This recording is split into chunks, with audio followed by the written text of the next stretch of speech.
Hey everyone, how's it going? It's Fancy Nightman here. I make videos and stuff, and let's go ahead and get into this. This game is well, it's not really a game. We're gonna analyze an opening.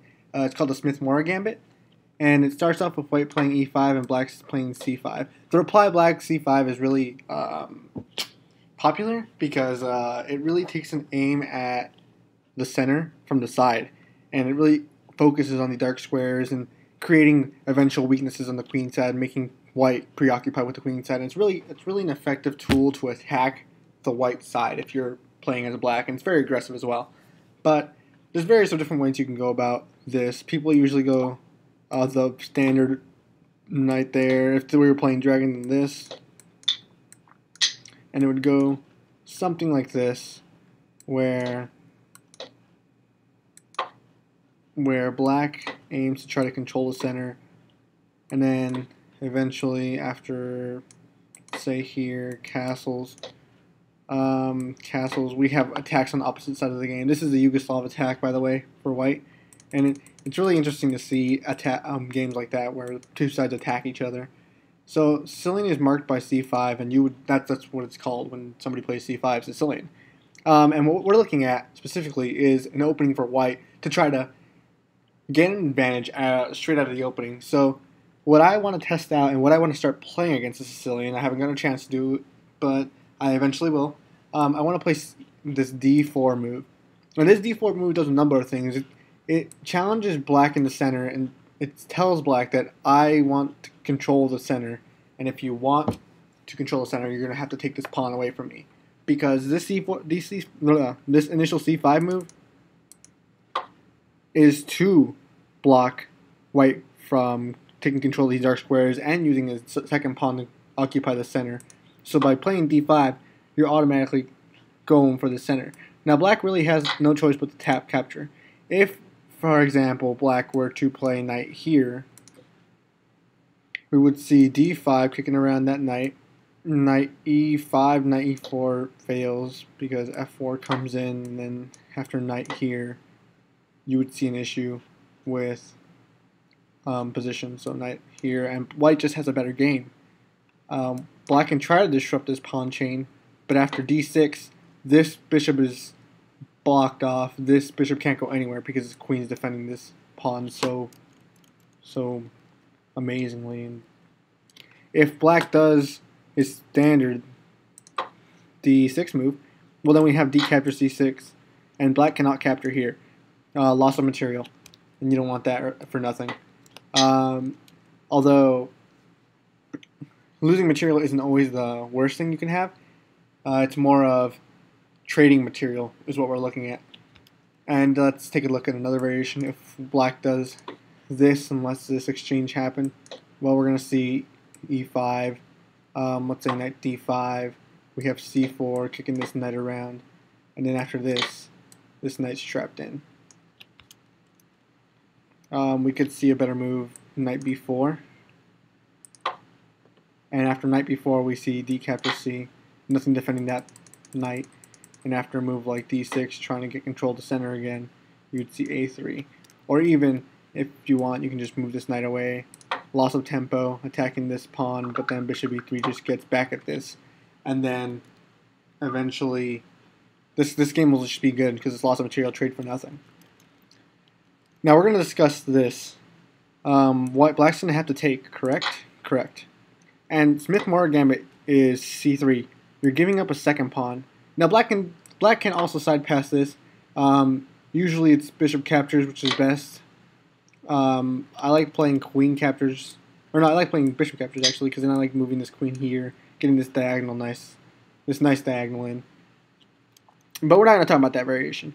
If you want to explore that variation on your own, it's a fine one. This one just black gives back the material, and white's more developed. So there's that for white.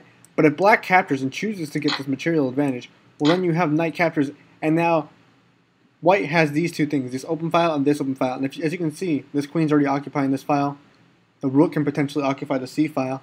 And these games with the Smith-Morra Gambit can really go dynamically for white. So let's say black tries to do this dragon. Let's continue the moves. Well, base move is bishop c, F4, aiming down on this F square. And if we see knight out, there's a little trick. After E5, if we see black capturing, then we have this. Bishop captures. So right off the bat, you can see tactics. So black is not able to capture this. Instead, black could probably do something like, ooh, knight after D7 probably, only thing. And after captures, well, no, you don't have to capture actually. You could also do bishop captures F7. After king captures F7, we have this move, E6, check. Now you might want to say, wasn't king just capture? Because then the queen draws out the king. And after, say, king here, we have a move like queen F7, checking and getting that king even further down the board. And this is bad for the king already. Let's say knight here because we don't move our king back. We have H3 to block off any escape squares for the king because as it stands right now, this king only has one square now. We can see a move like, what, D5? D5, try to control and try to keep this knight away. Or we can also have F4, and that's threatening G4 mate. And there's not really anything black can do about that. I mean, now we can just do knight F4 and control these two squares. And then after a move like, let's say, knight here, we just have knight D4 checkmate. There you go, checkmate. So this is very dangerous. If black chooses instead to, after this king moving, then after this king moving, if black chooses to instead play the move, let's see. I'm looking at all the squares right now. So if that, and king does not choose, no, king chooses to capture. If we see here, D5, then we're going to go ahead and see this variation with queen captures, king over, knight E4, and this just looks bad for the black king. Black king can't go back. So there's a number of issues with this. Let's say black chooses to do this to try to avoid any of these complicated variations with the knight moving away. Well, we continue with development as usual, and then after castling, we see knight C6. We can see this move knight queen A4, or even better, knight B5, targeting this pawn already. If black chooses to do this, and we see this, and after knight captures E5, only now do we see knight captures, pawn captures, followed by queen captures D8, king can't castle. We have development in, and black's going to have a hard game, especially with his king in the center. If king goes back, then we just have a check, followed by king over, followed by rook D8, followed by this, followed by that. And if we do see just bishop defending, tying up another piece, then we can see bishop captures F4, regaining material. There's two pawns in the center, and this does not look good for black at all. Materialistically, black is doing better, but his position is really hard to defend, so black's going to have to pull out all the stops and be perfect to defend himself from this. Now let's say black foresees this and defends with A6. Alright, well, now we got this bishop F4 idea, still targeting down this D6 pawn, because this D6 pawn is weak in this kind of a Smith-Morra game. We can see knight C6, and after knight C6, we can see bishop G5, aiming down on this pawn. If we see this, then we just have bishop queen captures, bishop captures, and now this king is stopped holding his tracks, and now there's domination of the dark squares by white. Sorry.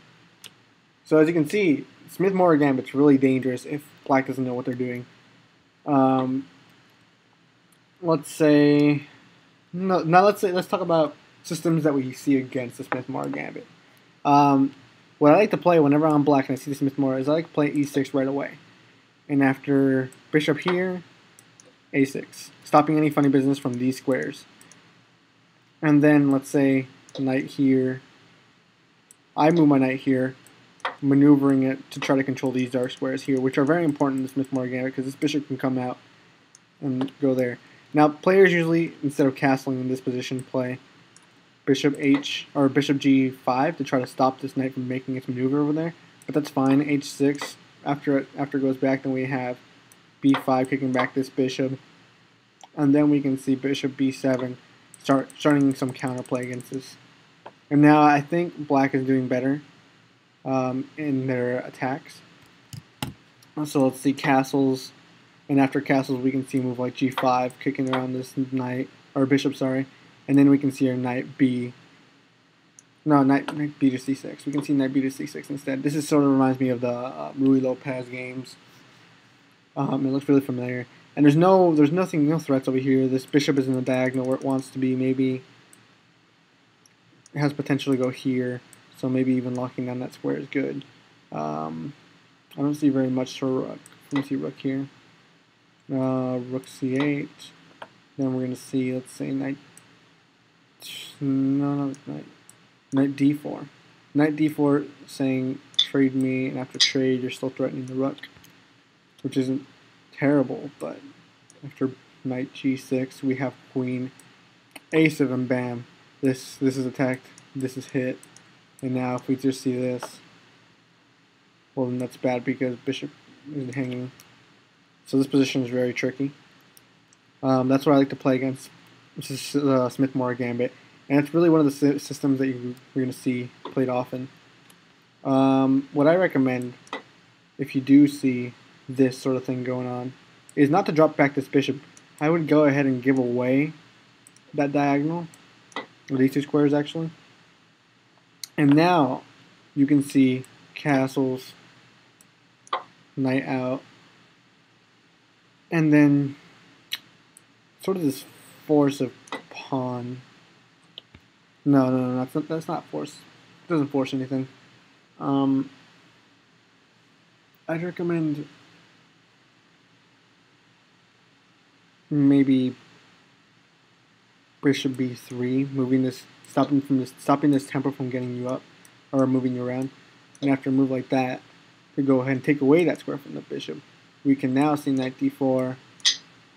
And after that, we can see queen captures, queen centralized. This knight has nothing. We can start focusing our counterplay against this D pawn. If we do see D6 pushed already, we can see a move like A4, starting to attack this weak pawn. Whenever you see this B5 pawn, that pawn can become a weakness. So let's say rook B8 to defend that pawn, because if we do see capture, then we're just going to see bishop captures A4. After bishop here, we're going to see a move like F4, start generating counterplay here. Let's say we trade these things off the board. No, maybe not even that. Queen captures, queen defends. We can see queen captures the king, and then in this position, this knight's heading over to the square. There's these pawn pushes that can be very serious, and it's very difficult for black to sort of keep this play. If, however, black does not decide to do what I'm saying, and instead starts making plans to castle, we can see A captures, castles, and then maybe bishop C4, seeing the trade back of material. The reason why you would not want to capture back here is because after bishop captures A6, he's hitting your rook. You move your rook out of the way, and then you can see queen B8. And there's no wishes for black. Everything's defended, everything's tied up, and everything's ready to go. And that's the reason why you would not want to attack. So against Smith-Morra Gambit, not against the system right here, against the Smith-Morra Gambit, I'd recommend castles, bishop back. Oh no, I recommend bishop back, and that would give you a successful game. I can do a deep further analysis and look at some games and tell you guys how the Smith-Morra Gambit is actually played, and get some games where grandmasters actually play it. There's a few, so I can show you guys that later. But other than that, that's all for this video. Thank you guys for watching. The Smith-Morra Gambit is one of the gambits that I'm going to go ahead and try and play. If you have any questions, leave it down in the comment section below. Maybe I'll address them in another video. But that's it. Alright? Thank you.